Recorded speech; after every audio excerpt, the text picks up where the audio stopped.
Now, anytime I go out on the open road, I really, honestly, and truly never know what I'm going to run into. Today, I ran into two planes at Lincoln Park Airport with Tundra tires. And one was in the hangar being serviced, and one was out where I could get pictures of it. Now, Tundra tires are a really cool thing. They usually only use it in Alaska or Canada, somewhere in the bush country. But to see them in northern Jersey, kind of unusual. And the GS had never seen Tundra tires before. And because I've had this bike 40 years, it's going to be 41 years pretty soon, in fact, and it has been with me. It's actually been part of my life. It's like a wedding ring, I guess, or something. Something that you don't just discard, and it's never out of sight or never out of mind. And I have gone on so many adventures, so many rides, so many. I can't even imagine if I could write them all down. But we've got a lot of them on video. And what's fun is you can come along on this ride today and share it with us. We're trying to keep our no-hitter alive. I'm not missing any riding days. I hope this is going to be as good as I hope it will be. But the weatherman is never right. Well, we have been, I can't tell you how bad it's been. But it doesn't matter. We're going to get out on the open road today. First, we got to move some bikes around, take care of the farm, take care of whatever Karen says has to be cooked, baked, frozen, shoveled, netted, whatever. And we are out on the open road. So as we always do, moving bikes around is always the wrong bike in the wrong place at the wrong time, but we're used to it by now, and it is good exercise. And part of the reason I like to ride every day is just for the exercise. If you're younger and in a lot better shape than I am, well, maybe you could skip a few days. What happens to me, if I skip even one day, I know it. And the scale knows it too. So I'm real fanatical about trying to ride every day. Get at least 3 hours, sometime 4. And there's always a surprise. There's always something I haven't seen before. Some older dilapidated building. Run into somebody with a bike that I haven't seen. There's always something. And that's what makes doing this a lot more fun than going to the greasy gym and sweating there, pumping iron or whatever else you do in a gym. Okay, boys, who wants to go out riding the GS today and who wants to eat? Oh, I get it. Everybody wants to eat. How unusual.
Now, of course, all styling is subjective, but I just think, and I say it over and over again, I think this is one of the best styled bikes of all time. It really all coordinates, it all matches.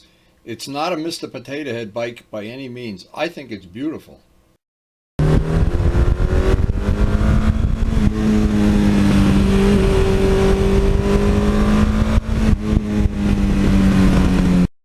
And when you have a part of your ride on bumpy roads, that seat just looks better and better as the day goes by. The bars are just perfect for me, and the foot pegs right in exactly the right spot.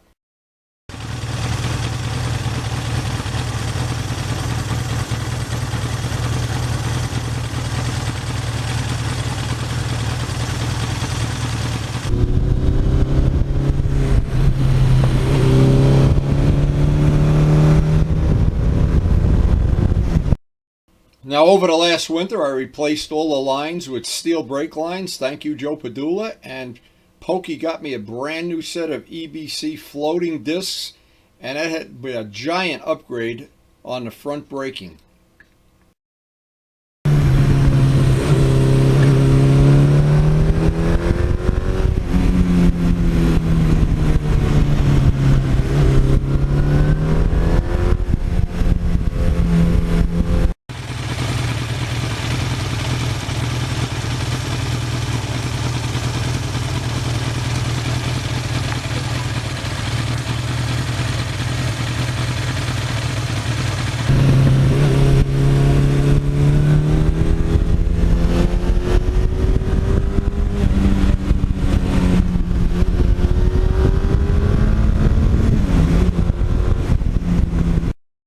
Now, because I don't have a way of mounting a Valentine on this yet, I ride without a radar detector, and I'm a little bit more cautious and careful, but I'm glad I know where some of the hiding spots are already.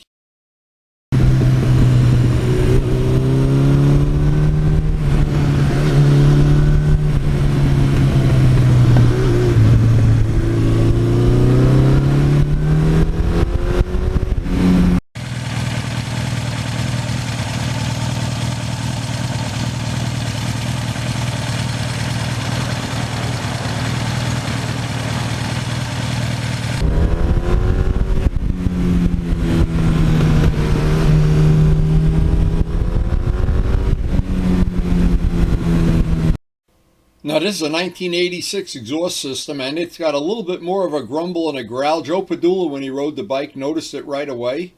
And I do have a stock exhaust system for it, but I just love the sound of this when you back off the gas.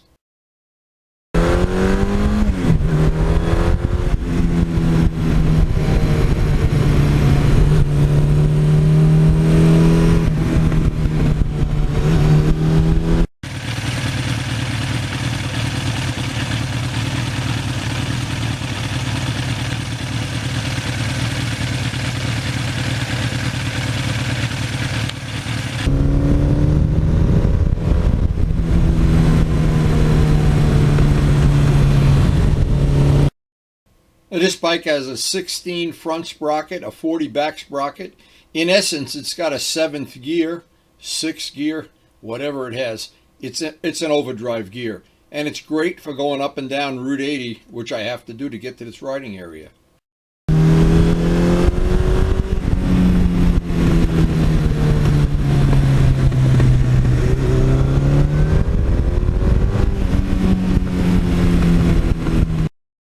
One of the things about this bike that's beautiful, the engine's right out in the open.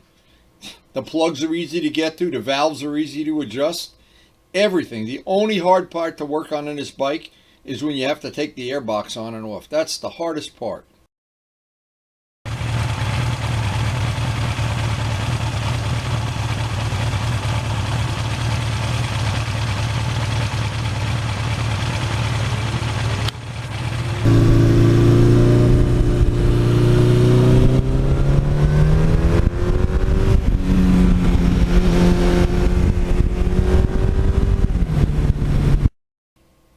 One of the things I'm very aware of and I'm very careful of, and with the Amazon world we live in, there's always a delivery truck right around the next blind corner, and they don't seem to understand about motorcycles like they should. And boy, this can ruin your whole day when they park like that. That is very, very inconvenient.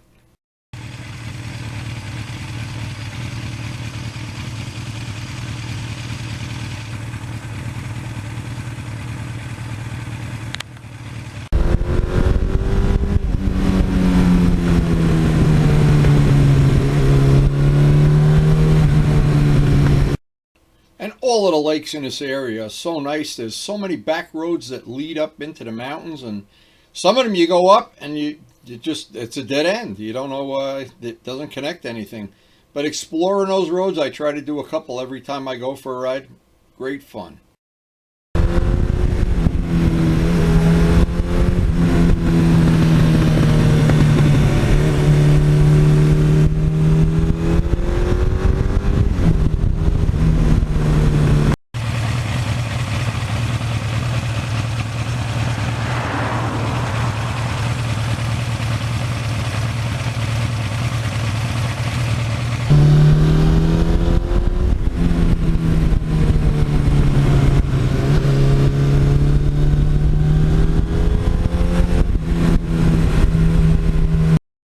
When I think of the money I paid for the bike when it was new, and I've got 75 or more than 75,000 on it now, and the fun I've had along the way, it has just been one enjoyable piece of equipment to own, and it's been as reliable as a stone.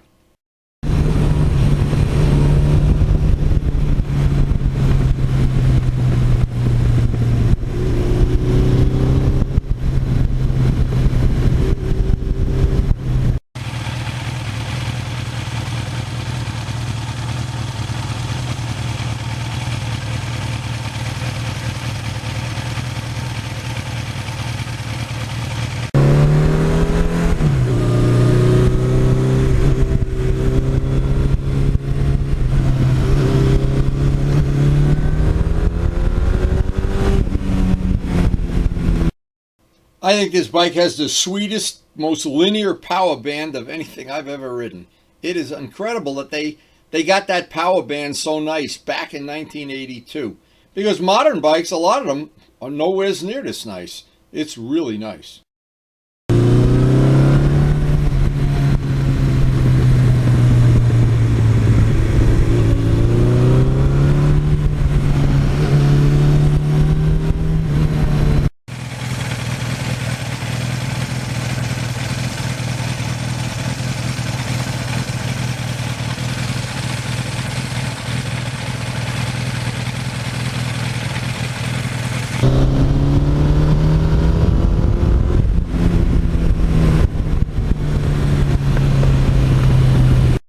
And even with the overdrive gearing, no matter what gear you're in, no matter what speed you're at, you just roll the throttle on, and that beautiful torque, smooth as can be.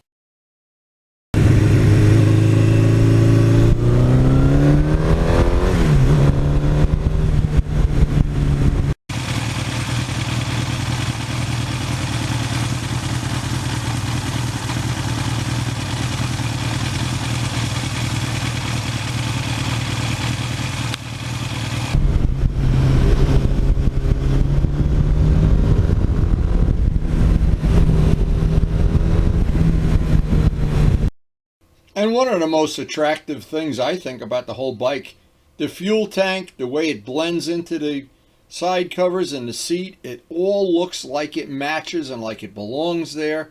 And the fella that did the styling hit it right out of the park.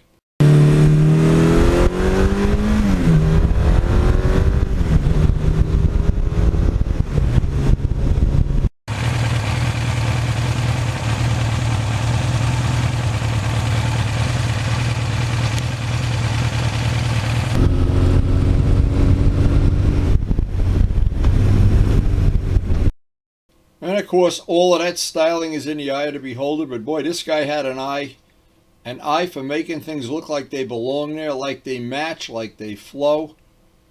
He did a great job. He also did the BMW 90S, but I really don't know his name.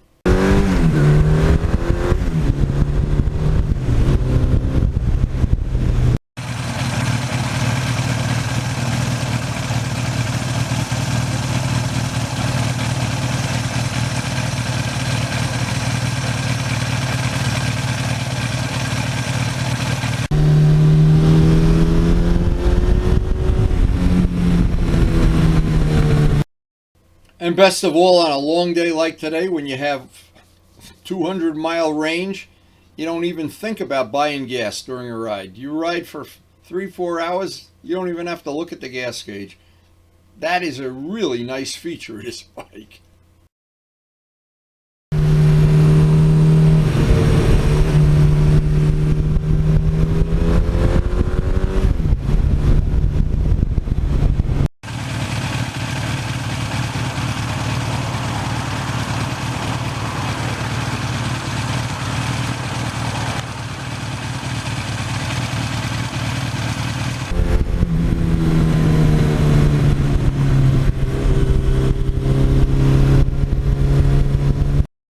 And there's just a lot of features of this bike, including the good mileage it gets. It isn't really hard on tires like the R1 is.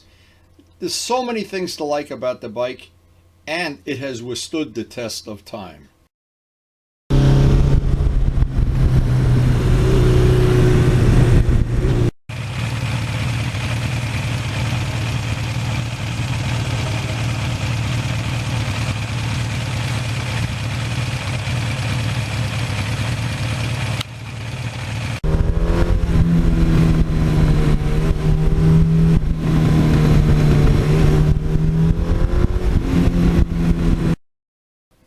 Now, Karen and I did celebrate our honeymoon 32 years ago in Alaska, and we did get to see a lot of these planes, some of the float planes.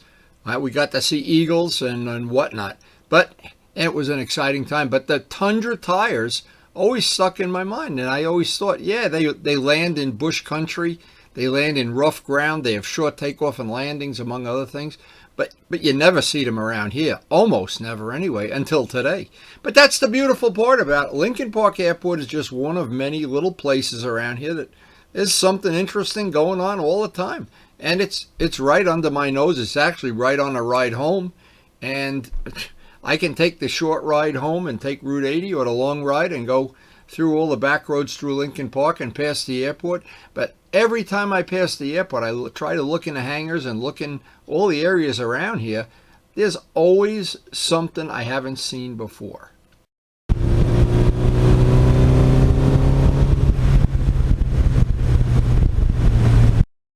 Now, believe it or not, as the day wore on, the sky was getting a little cloudy, and it got really cloudy at one point.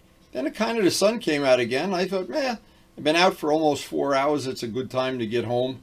Good time to check the farm out and see how Karen's doing. I'm sure she's baking or cooking or doing something there. And, of course, to feed the fish their well-earned lunch. I'm so glad that fish pond is back. We did not lose a single fish during that event.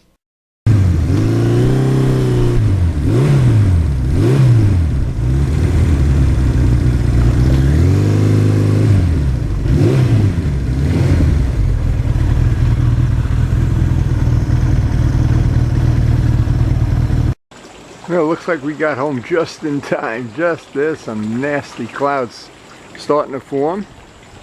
We got home, beat the rain. Always good to beat the rain. Now those dark clouds followed us all the way home, but not a drop of rain. Not one drop, and that's always good. Oh, saves us time and energy cleaning the bike. That's what we need. I don't like to get the baby wet, that's for sure. Anytime I can keep it dry and with a nice coat of that Carduga wax, I'm very happy. Anyway, it was a really nice day. This bike never disappoints. And I hope you did enjoy sharing this little slice of our life with us.